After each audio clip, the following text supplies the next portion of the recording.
Adrián Pérez Reitana nació en Bagaces, Guanacaste, y a los 6 años llegó a Palmar Norte de Osa. Actualmente goza de su jubilación después de trabajar 27 años para el Ministerio de Educación Pública. Bueno, hace más de 50 años era un pueblo completamente tradicional en todos los aspectos, y en ese entonces estaba en su apogeo la compañía bananera. El puente sobre el río Terro tenía 6 años apenas de inaugurado, fue inaugurado en el 60. Entonces estaba en el apogeo grande de Palmar Norte, pero sí, todavía mucha casita rural, completamente enlace de todas las calles, no había asfalto todavía, se hablaba nada más, ¿verdad? Pero sí era un pueblo con sus tradiciones, culturas muy propias de ese entonces. Yo inicio en la Juanita de Sierpe. Ahí inicié como maestro unidocente, donde había que embarcarse, ¿verdad? Río arriba buscando la laguna, hora y media, luego bajarse y luego caminar alrededor de 1 hora para llegar a la escuela de la Juanita. Hay de todo un poco, ¿verdad? Hay tantas anécdotas, como algunas veces que tuve que venirme por la orilla del estero y no hubo nadie quien me recogiera, de quedarme durmiendo en un rancho ahí hasta salir el día siguiente, estamos hablando del viernes, hasta el sábado, y con la preocupación de la familia. Serpientes, toda esa cuestión normalmente, pero yo soy un poco ambientalista, eso me gusta, y entonces todo lo veo como un aspecto positivo de la vida. Sí, cómo no, segundo paseo a Tres Ríos, Coronado. Coronado en Tres Ríos estuvimos 7 años, 8 años en Coronado de Osa. Fui director de la escuela Niebrosque y regreso nuevamente a Coronado, y de ahí ya asumo las partes administrativas como supervisor en Parrita. Parrita estuve ahí un tiempo, y luego Quepos, Pérez de León, Buenos Aires, Palmar, y cierro aquí en Ciudad Cortés, en la escuela Coronado, docente y director, era de uno cuando eso. Es el creador de la Semana Cívica, una importante actividad que se realiza en el Parque de Ciudad Cortés y que tiene como objetivo rescatar los valores cívicos. Ajá, bueno, eso fue en el año 2010, precisamente después de haber administrado estas subprovisiones en Parrita, Quepos, Pérez de León, Buenos Aires, Palmar. Había un vacío para los 14 y los 15 de septiembre, y yo decía, hace falta algo más acá.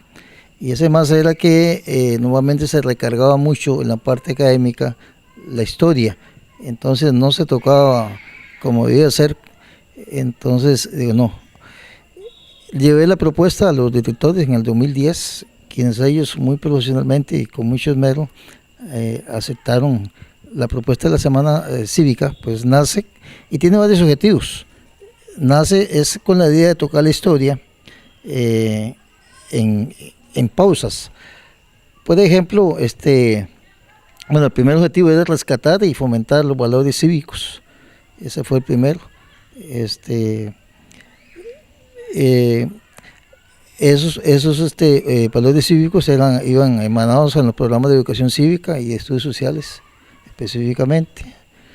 Pues valorar la historia patria, dando a conocer los acontecimientos más relevantes de la independencia de 1821, antes, durante y después. Entonces, de ahí nacen las famosas cápsulas que le llamé yo, las cápsulitas de 2-3 minutos, que era hablar un poquito de temas de ese entonces. Podríamos hablar ahí de por ejemplo, la ley de la ambulancia, acontecimientos muy propios que ocurrieron, porque, por ejemplo, porque solo se corre la antorcha en Centroamérica y llega hasta Panamá, cosas así, que después la gente se rescatándolo un poco, ¿verdad? En ese entonces sabemos que era porque Panamá pertenecía a Colombia. Entonces, conociendo un poco la historia, yo creo que podemos valorar más el presente y el futuro. Entonces, esas cápsulas se metían pequeñitas. ¿Por qué cortitas? Porque si no la gente se aburre, ¿verdad? Recuerde que también en esa semana cívica se le da prioridad a los estudiantes para que ellos resalten los aspectos de música, Rita Gila, sus habilidades y también al pueblo. Y esa es parte, así nace, ¿verdad? Eso fue bien acertado en ese entonces porque se convirtió en una actividad completamente familiar. Y ese fue parte del objetivo, de compartir y aparte que la gente volver otra vez a instruirlas, a educarlas en los aspectos propios de la educación cívica costarricense. Desde muy joven ha estado ligado a la música, integrando grupos, impulsando proyectos y participando en la autoría de diversas piezas musicales. Cuando tenía 15 años, formamos un grupo musical, se llamaba Manzana, allá en Palmar Norte, luego Renovación 76. De hecho, uno de los pocos músicos que queda es el profesor Germán de Pedro C. León del grupo Terra. Él en ese entonces era el baterista, yo era teclados. Y Ejis, que falleció hace unos años, éramos los 13 y pues buscamos un requinto ahí. Ahí inicia uno como muchacho. Entonces, en lo personal, toqué como 3 años ahí, anduvimos en toda la zona sur, anduvimos ahí, mientras estaba también en el colegio.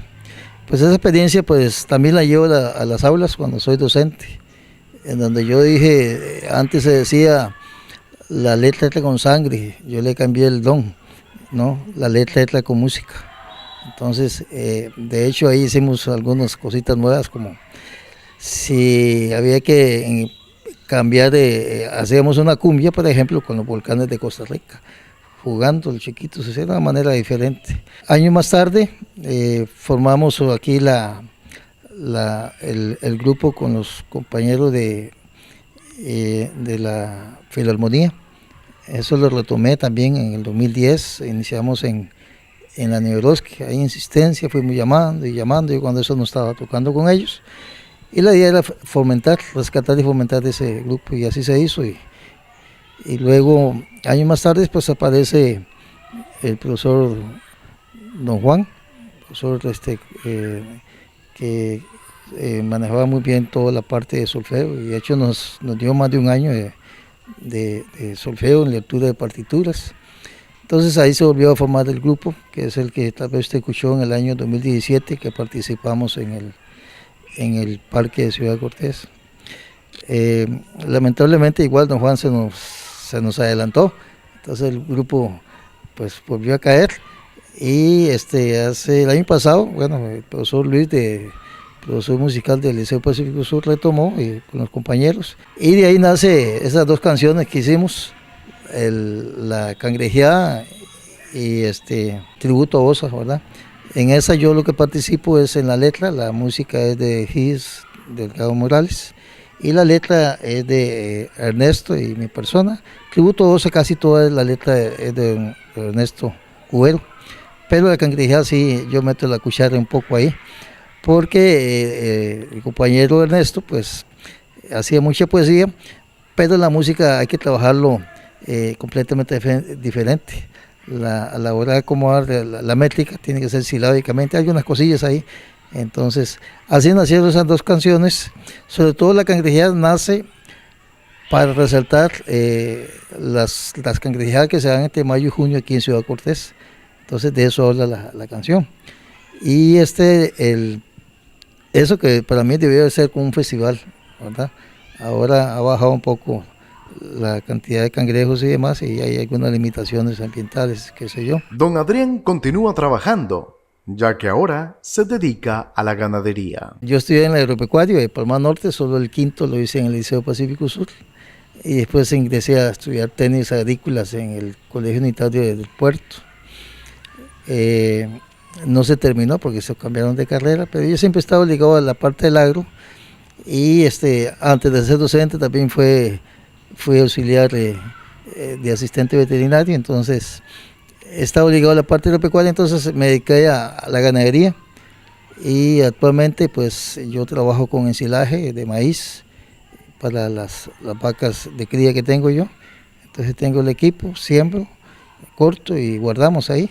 Eso es lo que estamos haciendo aquí, y después me siento a veces a hacer un poquito de música, leer y disfrutar sanamente la vida. Asegura sentirse satisfecho de los aprendizajes que le dejó la educación y de los aportes que realizó a este sector de la sociedad. Solo me deja cosas positivas, Siempre uno debe ser agradecido con lo que la vida le dio y con lo que Dios le ha dado. Yo no me quejo en absoluto. Gracias a Dios hice muchas amistades, conocí mucha gente y lo que he hecho también en lo personal fue gracias al trabajo con mucha planificación, ¿verdad? Pero el que puede hacerlo, hágalo y después debe trabajarse en educación por dos cosas, pienso yo, por convicción o por vocación. Pero hay que dar lo mejor de nosotros para los niños y los jóvenes de nuestro cantón y más allá. Don Adrián, que perduren por siempre sus diversos aportes.